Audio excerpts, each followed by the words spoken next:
आज्ञा आमे एबे जो जयपुर टू भद्रचला मालकानगिरी दे जो रेल पथ जाउची तार जमी अधिकरण निमंते आमर तहसीलदार महोदय माने समस्ते आसी नोटिस देइथिले हमकू बा से माने जमीर मूल्य निर्धारण करथिले जो 12,000 प्रति सेंट पिछा।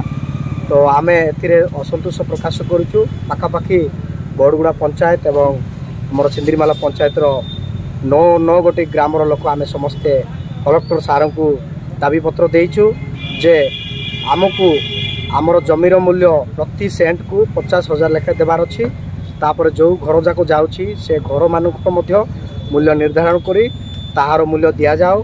तापर जो मानकर पट्टा नाही आउ से माने पीढ़ी पीढ़ी चाषबास कर खाऊछंती तहिरे मध्य से माने तार अर्थ बा अर्थ राशि दिया जाओ।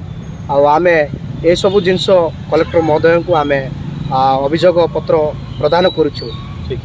आमको तो सेंट को 12 लाख बोली कहते आम गोर भी जाऊँगी से जगार अच्छी से गोर लिस्ट भी नाई गोर जाऊँगी आमर से ट्रेन लाइन रे जार जार जमी भी अच्छी से जमीर तार पट्टा नाई ना कौन गोटे तार गोटे सेटा भी बाहर ना गोर गछ भी जाऊँगी लगाइला गछ आंब गछ जाम गछ से गछर मूल्य भी दि जाऊ की पाइबा कथा आम से पाऊनु।